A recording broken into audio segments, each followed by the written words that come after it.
Donc. Coucou tout le monde! Alors, on se retrouve aujourd'hui pour une vidéo un petit peu différente de celle d'avant. Donc, c'est toujours une vidéo make-up, mais cette fois-ci, c'est une vidéo vraiment axée sur le teint. Donc, du coup, je vais vous parler vite fait des choses que je fais avant de me maquiller, avant de faire le teint principalement, des choses qui pour moi sont indispensables. Et ensuite, du coup, on passera au maquillage du teint dans un premier temps. Et je veux dire, on va pas s'attarder sur les yeux, la bouche, tout ça. On va faire vraiment que le teint. Voilà. Avant de faire mon teint, j'utilise cette eau micellaire de Diadermine que je trouve très bien. Elle est pour peau sèche et sensible. Et je trouve qu'elle nettoie vraiment très bien la peau. Un premier coton pour enlever les impuretés et tout ça. Et un deuxième coton pour vraiment purifier. Ensuite, j'ai fait un petit gommage avec ce produit que j'imagine que vous devez connaître. Je veux dire, il a pas mal circulé sur les réseaux sociaux. Ce produit, c'est vraiment de la bombe. En plus, ça sent trop bon. Je vais vous montrer un petit peu où commencer. C'est vraiment, voilà, c'est du café. J'en fous partout, mais c'est du café. Avec un petit peu d'huile, machin. Il y a quoi dedans? Je sais même plus. Il y a de l'huile d'avocat, je crois. Il y a de l'huile d'avocat, de l'huile de noix de coco, de l'huile d'amande bio et du sucre de canne, du sel et du café. Voilà. Donc ça reste des produits quand même très naturels, hein, je dirais. Et donc le produit en lui-même est vraiment très efficace pour un gommage. Alors normalement c'est fait pour faire des gommages du corps. Parce que c'est quand même du café, quoi. Je veux dire, ça exfolie vraiment de façon agressive. Donc il faut vraiment y aller doucement sur le visage. La marque avait dit, ou je sais plus si c'est écrit sur le paquet.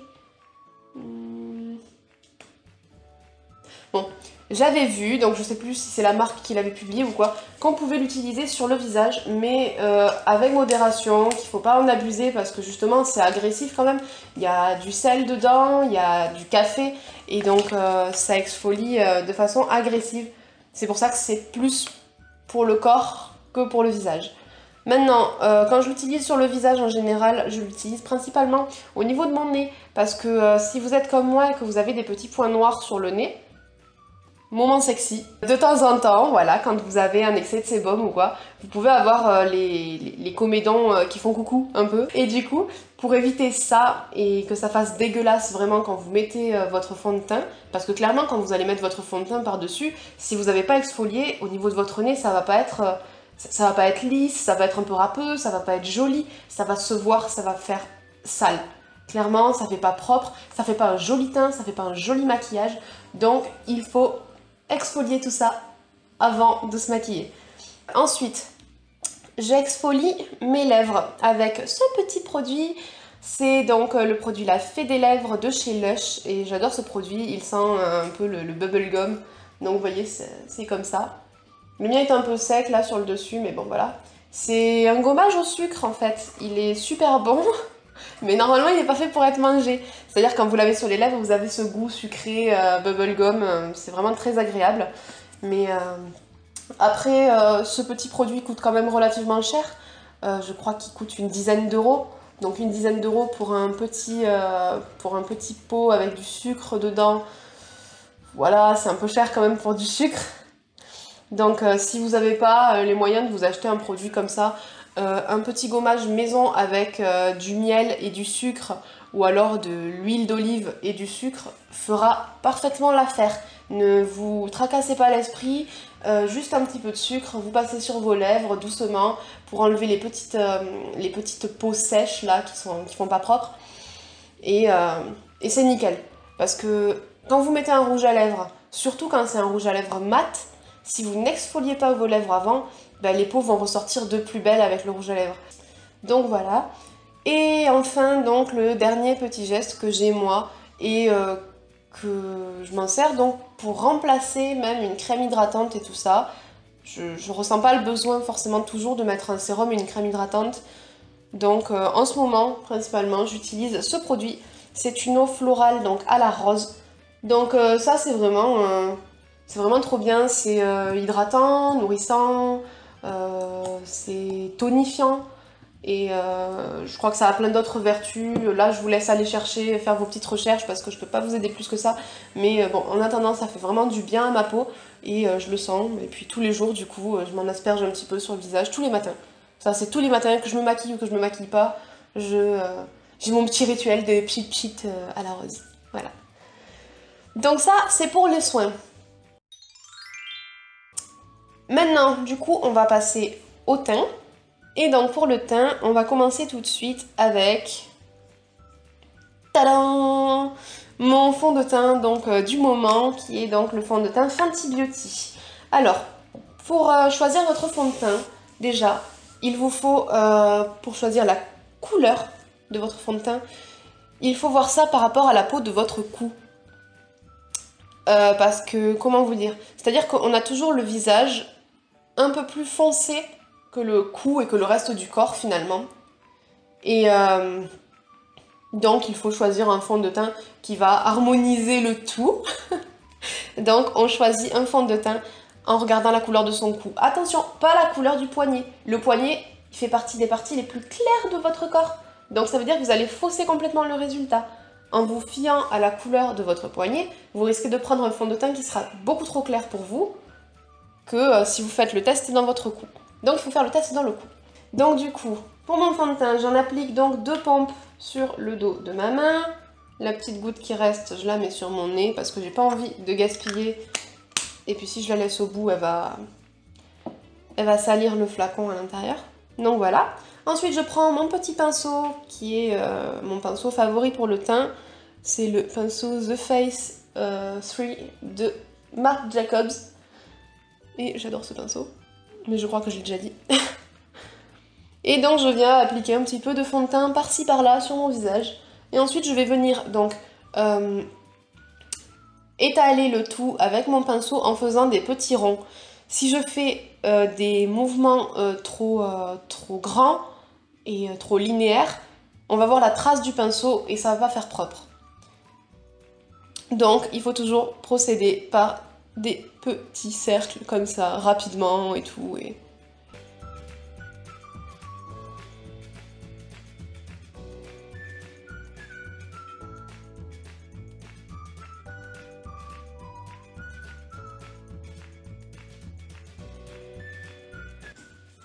Donc voilà pour le fond de teint. Donc ça unifie quand même vachement le teint. Bon, hormis le fait que j'ai un bouton là et que il est trop voyant pour pouvoir le cacher complètement. Mais bon, c'est un détail.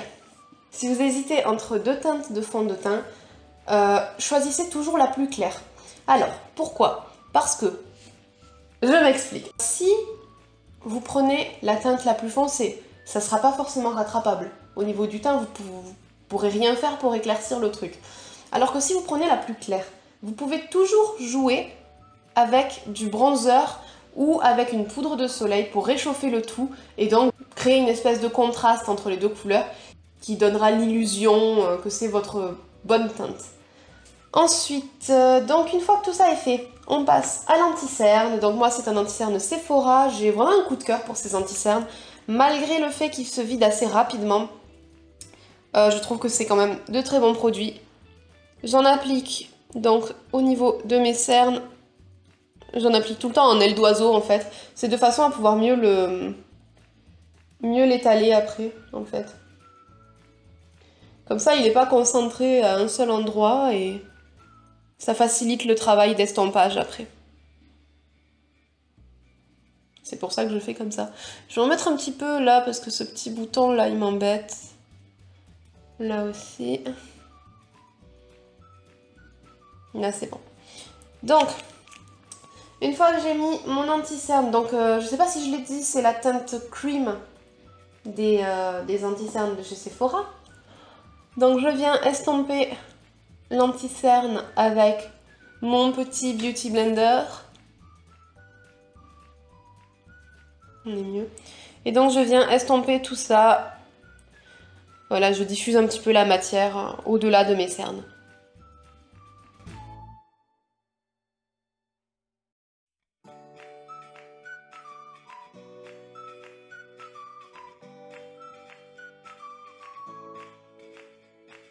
Une fois que j'ai appliqué mon anti-cerne, je vais venir poudrer l'anti-cerne et un petit peu le fond de teint également. Ça lui fera pas de mal. Mais l'anti-cerne, celui de Sephora principalement, il est bien, il est couvrant et tout, mais il file quand même vachement dans les petits plis là, dans les petites rides de déshydratation qu'on a sous les yeux. Il file vachement. Du coup, ben après, ça fait pas très propre. Du coup, je le poudre. Et donc pour le poudrer, j'utilise ma poudre Sephora Beauty Amplifier, qui est une poudre lissante éclat.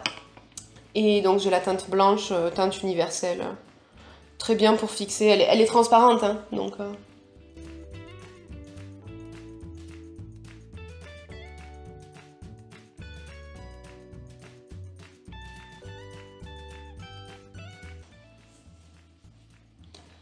Donc, voilà où j'en suis. J'ai le teint terreux. Enfin, terreux. Je me comprends, c'est-à-dire que du coup, il n'y a aucun relief, rien du tout. Là, j'ai l'impression d'être un cadavre. Donc, pour éviter ça, je vais venir utiliser ma petite palette de contouring de Kat Von D. Et donc, je vais prendre le bronzer le plus clair de la palette pour venir réchauffer mon teint. Alors, je prends mon pinceau Kat Von D. Putain, mais j'ai le nez qui me gratte, j'ai un poil de chat, je crois, quelque part. C'est horrible. Ça m'arrive tout le temps. Donc, je prends mon pinceau Shade and Light de Kat Von D. Je prends le côté biseauté pour pouvoir faire un contouring à peu près propre, on va dire. Donc, je prends mon bronzer et je viens l'appliquer ici, comme si je voulais redessiner ma pommette. Pour ceci, on va faire comme si on essayait de relier là le haut de l'oreille au coin de la bouche, mais en s'arrêtant un petit peu vers le milieu, en formant comme une espèce de léger arrondi.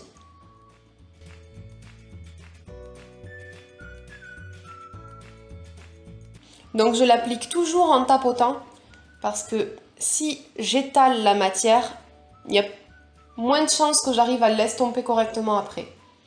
Il vaut mieux toujours tapoter.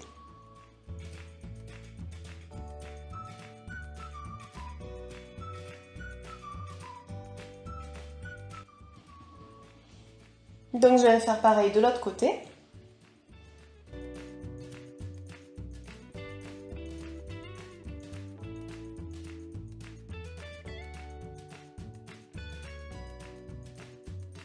Ensuite, je viens en rajouter un petit peu au niveau de l'angle de ma mâchoire de façon à la redessiner légèrement, à la redéfinir en fait.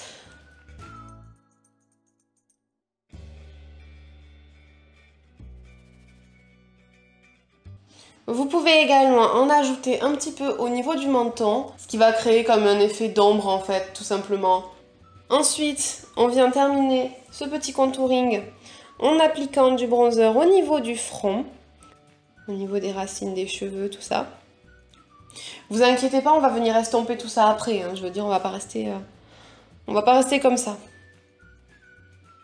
Donc j'en applique bien au niveau des tempes. Je redescends jusqu'à la marque que j'ai fait pour mes pommettes.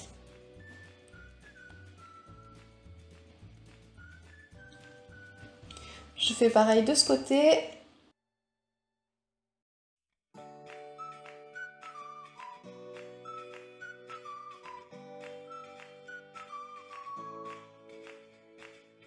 J'en rajoute un petit peu grossièrement sur les côtés de mon nez juste pour créer une impression de relief.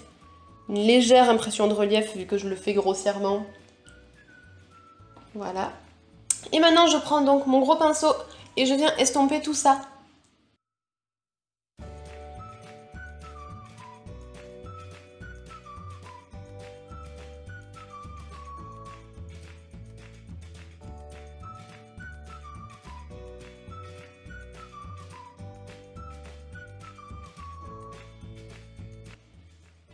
Donc une fois que j'ai estompé tout ça, je vais passer au blush. Le blush qui pour moi est aussi une étape importante dans le maquillage, tout simplement parce que ça va venir vous apporter bonne mine de suite. Donc il y a beaucoup de gens qui veulent pas mettre de blush sous prétexte qu'ils ont des rougeurs, ou des trucs comme ça, mais t'es pas obligé de choisir un blush qui est rouge, qui est rose ou des trucs comme ça. Il existe des blushs qui sont un peu plus couleur pêche, un petit peu plus orangé, un peu plus marronné. Il y en a qui sont beaucoup plus pigmentés que d'autres.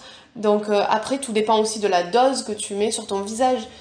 Si je prends beaucoup de ce blush-là, je vais ressembler à une espèce de poupée, ça va être bizarre.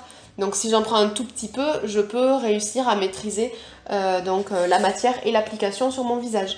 Donc du coup, c'est exactement ce blush-là qu'on va venir mettre. Donc pour moi, c'est vraiment une étape importante, le blush, pour donner bonne mine. Alors comme j'ai le visage rond, je vais pas mettre mon blush jusqu'au milieu de mes pommettes. Ça va alourdir mon visage plus qu'autre chose. Donc moi qui ai le visage rond, pour essayer d'équilibrer les choses, je vais mettre mon blush au niveau du haut de mes pommettes. Voilà. Donc je vais pas plus loin que ça en fait. Je descends pas plus ici. Ça fait pas joli sur moi. Il y a des personnes à qui ça va. Moi, avec la forme de mon visage, ça ne va pas. Donc du coup, j'applique mon blush au gros pinceau, par petit tapotement, comme ça, même par petit balayage en fait. Mais toujours pareil, règle d'or, il vaut mieux en prendre toujours un petit peu au début et devoir en rajouter après plutôt que trop en prendre d'un coup et que ça soit la cata.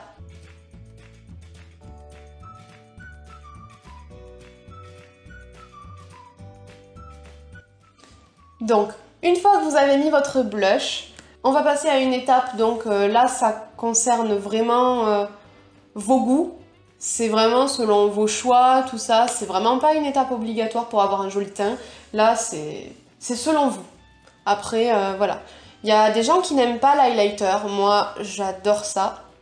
Mais sinon, si vous avez peur de trop briller, vous pouvez acheter des highlighters qui sont moins pigmentés. Il en existe, regardez tout simplement chez Fenty Beauty by Rihanna. Il y a donc des highlighters, des duos d'highlighters avec un highlighter jour et un highlighter pour le soir.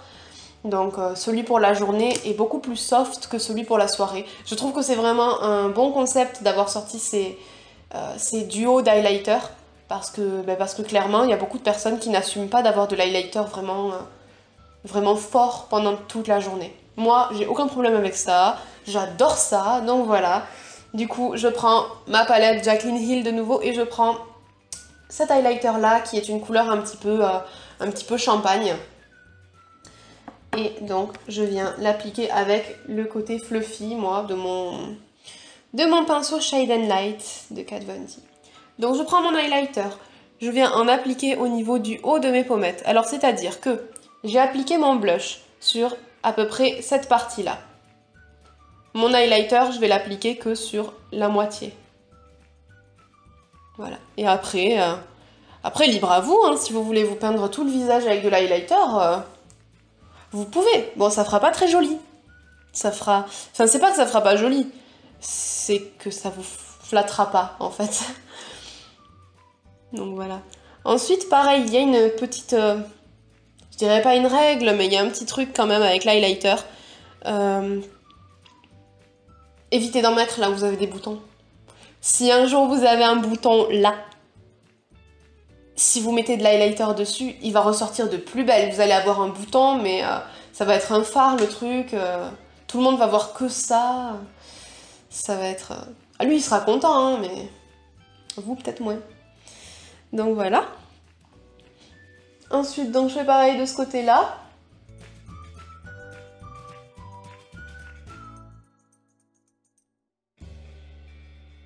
Voilà.